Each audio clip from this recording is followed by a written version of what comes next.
حلقتنا النهارده عن الفرق او الاختلاف بين ارخص طابعتين في مصر، او بصيغه تانية ارخص طابعتين في الشرق الاوسط. والطابعتين بيشتغلوا بنظام الحبر الاسود والالوان. تعالوا نعرفوا مع بعض بطابعتي كانون، وهي الكانون بيكسيما الام جي 2540 اس والكانون بيكسيما التي اس 3140. ومن خلال حلقه النهارده هنعرف مع بعض مواصفات الطابعتين ومميزات الطابعتين وعيوب الطابعتين، وكمان ايه الفرق ما بين الطابعتين. كل ده هنعرفه مع بعض في حلقه النهارده بس بعد الفاصل.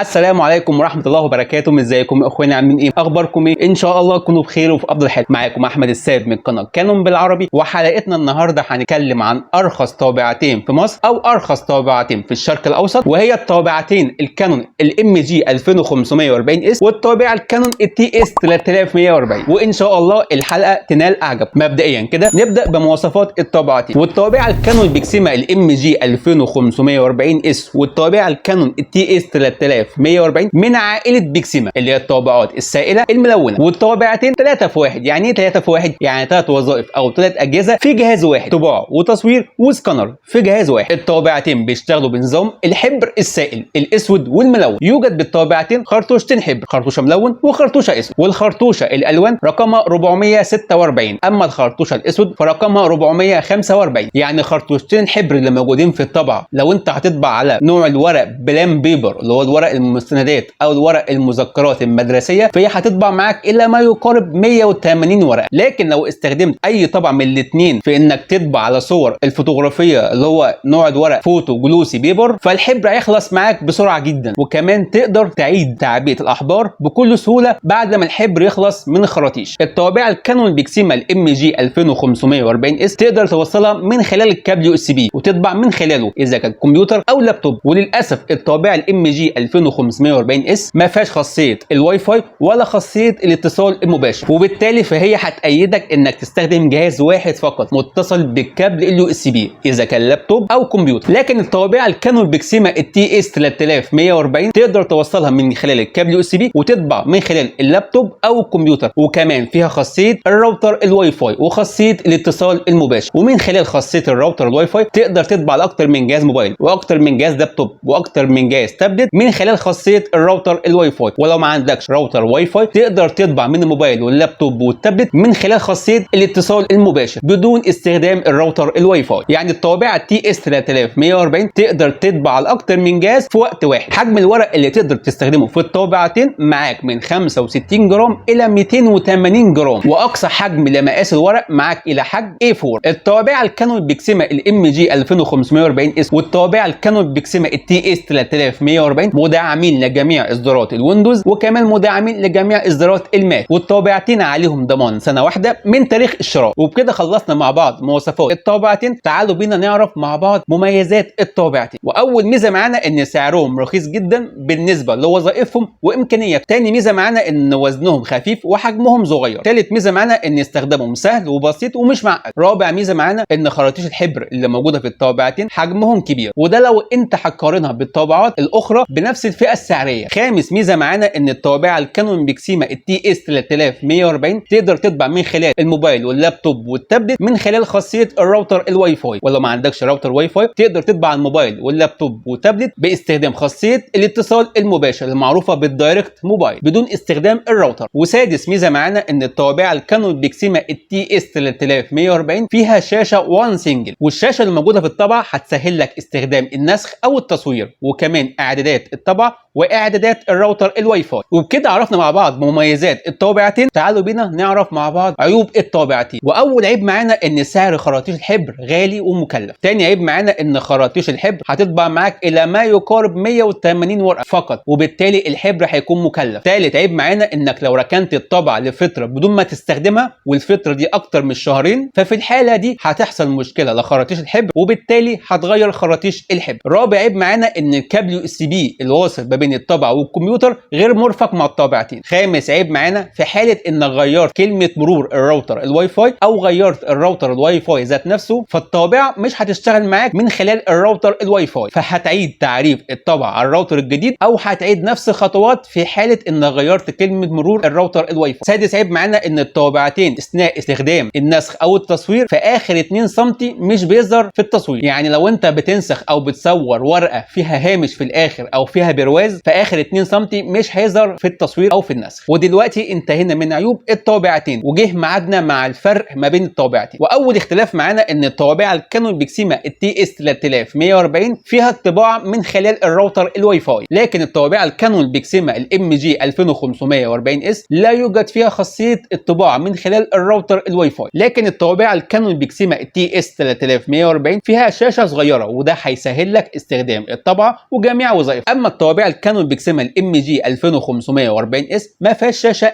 نهائي. طب دلوقتي يا ابو حميد، لو انت قدامك الطابعه الكانون بيكسيما التي اس 3140 والطابعه الكانون بيكسيما الام جي 2540 اس، هتختار انهي فيهم؟ انا اكيد هختار الطابعه الكانون بيكسيما التي اس 3140، لان الطابعه الكانون بيكسيما التي اس 3140 فيها خاصيه الواي فاي اللي من خلالها هتقدر تطبع على اكتر من جهاز موبايل واكتر من جهاز تابلت واكتر من جهاز لابتوب في وقت واحد. ولو ما عندكش راوتر واي فاي تقدر تطبع من خلال خاصيه الاتصال المباشر المعروفه بالدايركت موبايل. غير ان الشاشه الموجوده في التي اس 3140 هتسهل لي ان استخدم الطبعه بجميع وظائفها بكل سهوله. لكن الطابعه الام جي 2540 اس هتأيدك انك تشتغل على جهاز واحد فقط متصل بالكابل يو اس بي اذا كان كمبيوتر او لابتوب، وغير ان ما فيهاش شاشه. طب حد هيجي يسالني ويقول لي انا اول مره في حياتي اشتري طبعه او عايز اشتري طبعه، ابدا بايه؟ لو عاوز نصيحتي استبعد فكره شرائك لاي طبعه بتشتغل بنظام الخرطوشتين حبر، وفكر انك تشتري طبعه بتشتغل بنظام الخزانات الخارجيه المعروفه بالحبر المستمر، وهي الكانون بيكسيما الجي سيريز، زي مثلا الطابعه الكانون بيكسيما الجي 3420. وانا سايب لكم رابط تحت في الوصف عن مواصفات الطابعه الكانون بيكسيما الجي 3420، وكمان سايب لكم رابط تاني عن افضل 6 طابعات تقدر تبدا بيهم السنه الدراسيه لعام 2022 او افضل 6 طابعات للاستخدام المنزلي لعام 2022. هتلاقي الرابط الفيديو في الوصف تحت. وقبل ما اقفل معاكم حلقه النهارده، عاوز اوصل لكم معلومه مهمه جدا بالنسبه للطباعه. لو انت هتشتري طوابع رخيصه عشان تشتغل عليها شغل قوي جدا، في الحاله دي ممكن تكره الطبعه وتكره الشركه المنتجه للطبعه، لان الشركه المنتجه للطبعه زي ما هي منتجه لطبعات بفئه سعريه رخيصه، هي نفس الشركه منتجه لطبعات بفئه سعريه متوسطه، هي نفس الشركه المنتجه للطبعات بفئه سعريه عاليه جدا. يعني لو اشتريت طبعه من الفئه السعريه المتوسطه عشان تشتغل عليها شغل بسيط، فهي في المستقبل هتفيدك حتى لو مش هتفيدك دلوقتي. افضل بكتير انك تشتري طوابع من الفئه السعريه الرخيصه وتتعبك في الاحبار والصيانه والدعم. وبكده خلصنا موضوع حلقه النهارده عن ارخص طابعتين في مصر، او بصيغه ثانيه ارخص طابعتين في الشرق الاوسط، وهي من انتاج كانون. اتمنى ان الحلقه تكون نالت اعجابكم، اتمنى ان الموضوع يكون نال اعجابكم. مستني اي استفسار لكم بخصوص طباعات كانون. كان معاكم احمد السيد من قناه كانون بالعربي، والسلام عليكم ورحمه الله